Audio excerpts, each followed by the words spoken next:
Hello everybody and welcome back to my YouTube channel, Jo's Journey to Medicine. I'm sorry I haven't been here for a long time. It's been really busy with my graduation and just general sorting lots of things out. Today I want to talk to you all about the process of applying to graduate entry medicine in the UK. So what I want to do today is to go through the different steps of the process of applying to graduate entry medicine, and I also hope to give you some advice on how to make it easier and general tips and tricks that I used when I was applying to graduate medicine. If you're applying for graduate entry medicine, chances are you applied through UCAS before, and you either applied for medicine or a different degree. I hope to show you the differences, most likely from when you were applying from when you were at school compared to now, and lots of other things as well. One of the most important things to do when applying for graduate entry medicine is to make sure you have plenty of work experience. Different universities will have different time ranges in which they will count work experience from. However, most universities usually have a 2-year limit from when you're applying. For example, if you're submitting your UCAS form in October 2017, they will most likely want you to have completed a certain amount of work experience in the 2 years before that. So that would be from October 2015 to October 2017. This means that even if you completed lots of work experience, volunteering, things like that, before your degree or before you started working, but you didn't get into medicine, whether that was undergraduate medicine or you applied to graduate medicine a couple of years before, that work experience won't necessarily count when they're looking at your application in terms of how much work experience have you done and is it enough to prove that you are really committed to studying medicine. That being said, it does not mean in any way that you can't use the experiences and what you have learned from those placements when you have an interview and they ask you about what did you learn, things like that. You can use work experience from 10 years ago if that was when you did it. You can always use it, but just be aware that some universities have a certain number of hours that you need to have done within a certain period. So for example, the University of Warwick, they require you to have completed 70 hours of work experience within the past 2 years. It's also worth mentioning that the type of work experience can be important, especially in graduate medicine, more so than it would be in undergraduate medicine. Things like volunteering in a charity shop may not be counted as appropriate work experience. But if you were, say, a healthcare assistant or you volunteered in a hospital working with patients, that would be appropriate. So that can also vary between universities. A general rule is that regular long-term work experience is the best. However, that does not mean that if you shadow a consultant or a junior doctor in a hospital for a week that is not useful. That will definitely still count. However, if you have been a healthcare assistant for 2 or 3 years, then that can be seen that you are more committed to medicine because it's been long term and it's been regular intervals, as opposed to saying you've done 70 hours all within, I don't know, 3 weeks, for example. It can really vary. So that's work experience done, completed. Hopefully by the time you're watching this video and you're thinking about applying, you will have already completed your 70 hours of work experience. And also, just because you've applied to medicine doesn't mean that you should stop your work experience. You don't want to go, right, it's October, I've sent off my UCAS form, I can now contact all my placements and say that I don't need it anymore, because that's not necessarily true. And if, for example, you didn't get in and you wanted to go back to that placement, it can be quite difficult if you've already left. So just be cautious of that. So now that work experience is done, the next thing to do is to make a list of all the universities that do graduate medicine. This is usually the same, but it can vary from year to year. Also, different universities have different requirements. So obviously when you make the list, you want to also be aware of the entry requirements. So do they look at your A-levels? Do they look at your GCSEs? If you have a degree, what degree classification do you need? Is it a 2-1 upwards, or does it have to be a first? If you're slightly further on in life, then is a master's degree count, or does a PhD overbear your degree? Some universities will only look at your first degree. Other universities will look more highly upon you if you have a master's or a PhD. Another important thing to be aware of is some universities only accept applications if you have fully graduated. For example, the University of Birmingham doesn't accept applications from students who graduate in 2017 looking to start in autumn 2017. This is because you would have sent your UCAS application in October 2016 and you haven't fully graduated. So that happens at Birmingham. I don't know about other universities, but that's definitely something you should be cautious of. Another vital thing to check are the entrance exams that the different universities use. Some universities use the UCAS, others use the GAMSAT, and a couple use the BMAT for graduate entry medicine. There are a couple that don't use any of them. They are quite limited in number, so I would really recommend you don't exclude universities that have entrance examinations.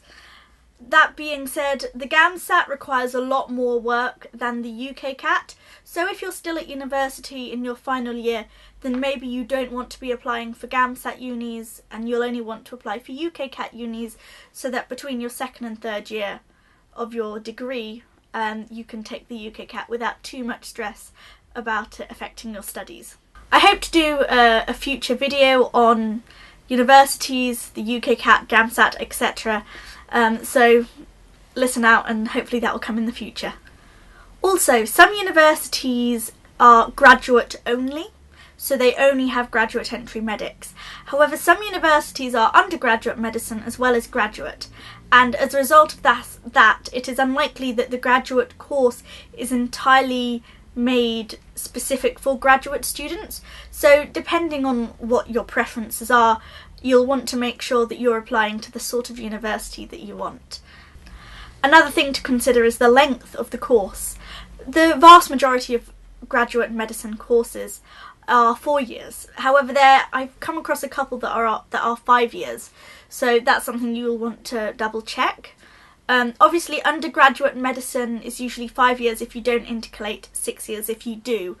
So it's something to consider. Just picking up on the intercalation point, graduate entry medicine, a lot of them give you the chance to take a year out to take a master's in the middle of your graduate medicine degree. So if that's something that you are interested in, then have a look at the universities that will do that for you. Open days are a really good opportunity for you to get a feel of the campus of the medical school. Do you like the facilities, as well as just the general area and the city or the town that the university is located in? Because chances are you're not going to be living on campus like you did in your first year. A lot of the time you're living off campus immediately, so it's a good idea to get a feel of the area. If it's possible for you to visit the university open days, that is definitely something that I would recommend. If you're too busy, or for some reason you're busy on that day, then make sure you get the prospectuses from the university, look at the university website, the course. A lot of them will list the modules that they do, their teaching structure, things like that. Try to do as much research as you can. Something which I know a lot of people find really useful is the student room. It's a website, just Google it and it will come up. It has a lot of forums where you can talk to university students, and you can even go to forums specific for universities. So for example, the University of Warwick forum, they will you can write something and then hopefully somebody from the university will be able to answer your question. Also, if there's anything you don't know and you've looked everywhere online and you can't find it, don't be afraid to email the admissions office of the universities that you're applying to. That's their job to help you, so don't forget about them. So once you've made provisional decisions as to which universities you would like to apply to, just remember it's 4 universities as it was for undergraduate medicine. So once you've got a temporary list of universities, it's time to start studying for and applying for the UCAS, GAMSAT and BMAT. As I mentioned, the GAMSAT has a lot more work, so you'll be wanting to think about preparing for that significantly earlier than you would do for the UCAS. Just make sure that you start preparing as early as you need to ensure that you are fully prepared for the exam day. So, around May-June time of the year that you are applying, that's when you should start thinking about registering for UCAS. Now, I will put the link next to me of the UCAS address where you can register. Now, it's important that this year you apply as an individual. This is probably different to the way you would have applied to university the first time, and as a result of that it can be a little bit confusing as to what you need to do. So once you've registered for UCAS, you need to fill in your personal details on the website. If you've applied through UCAS previously, perhaps for an undergraduate degree, then it should hopefully already have some of your personal details stored. Sorry if I moved, my camera ran out of battery as I was recording that, so hopefully I'm in the same position, but if not, I'm sorry.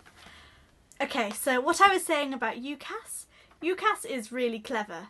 Because it uses your national insurance number, your passport number and all your personal details like that, your UCAS ID number will actually stay the same and will be identical to the same ID number that you were provided when you applied for your undergraduate degree, or if you've applied for a different course through UCAS before. I would highly recommend registering to UCAS no later than June of the year that you are applying to university. This ensures that you will have plenty of time to write your personal statement and contact your referees who are going to write your reference. If you are in your final year of a degree or a master's or PhD or anything in education, then your reference will have to be an academic reference. So will probably come from a personal tutor or supervisor, somebody like that. If, however, you've been working, depending on the number of years it has been since you left education, it could be your employer or it may be somebody from your old university, but that depends on person to person. It is really important not to use the same personal statement that you have used before, whether that was for undergraduate medicine or a previous graduate entry medicine personal statement. Never use the same personal statement more than once. UCAS has text matching software similar to what you would be familiar with if you've gone to university, and it will be able to tell if you have copied a different personal statement, whether it's one that you found online or whether it's your own personal statement that you have used in a previous year. In UCAS eyes, that is plagiarism, and your application will be withdrawn automatically, so do not do that. I do hope to do a video on the personal statement in the future, how to get started, the sorts of things you should be thinking to include, how to edit it, people you should get to check it, things like that. But for now, all I would say is make sure that you get other people to read through your personal statement and check it. This can be tutors, lecturers, teachers, parents, brothers, sisters, housemates, anyone. Get as many pairs of eyes as you can as possible. That does not mean you need to take on all of their advice, but each person will be able to pick up on different things, and they might be able to say, maybe reword that, or, oh, you've forgotten to mention this, things like that. So try and get other people to read it, but don't feel obliged to take on all their advice. Do what feels best for you. An advantage if you're still at university is that you've got the lecturers who read hundreds if not thousands of personal statements every year. Especially if you've done a medical related degree such as medical science, biomedical science, pharmacy. The people who have lectured you, or even maybe your personal tutor, they will have read hundreds of personal statements. So they will really be able to give you invaluable advice onto what to include, what not to include. So don't forget about them. They will more than likely be willing to help you, so don't be afraid to ask them. Also, make sure your final draft is completed at least a couple of weeks before the due date for UCAS. You do not want to be running around the week before the UCAS deadline trying to write your personal statement, get people to read it, because chances are your lecturers are going to be busy. Your parents will have gone on holiday somewhere. Things will come up, so it's better to be prepared and do everything earlier. I briefly mentioned references before. All I want to say on references is to make sure you ask your referees with plenty of time to spare. You don't want to have to email them the night before the deadline's due saying, oh, please can I write your name down on this form, because they are not going to think very highly of you to start with. Secondly, they're not going to have enough time to actually write your reference. And if they were anything like my personal tutor, they want to make a good reference. They want to really show who you are, why you should study medicine, your strengths, your talents, things like that. So they are going to want time to write a reference, just as you needed time to write your personal statement. So make sure you ask them with plenty of time to spare. The reference needs to be completed by the same deadline that you are handing it in. So that's why it's really important to be ahead of the game.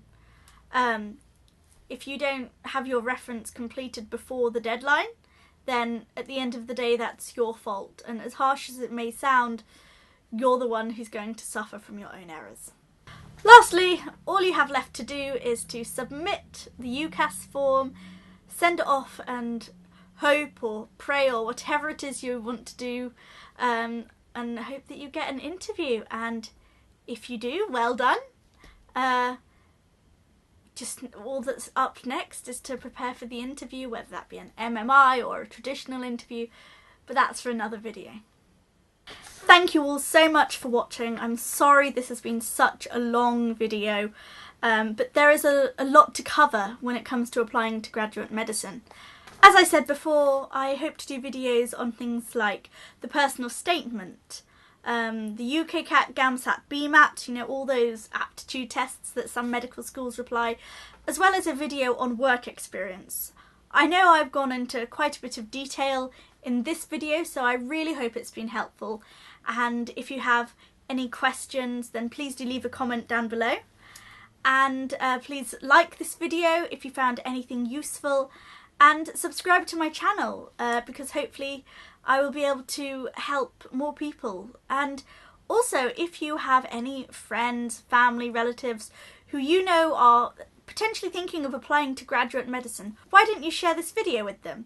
It might be able to help them in the next stage, what they need to do, or if they're just starting, then hopefully this will help them.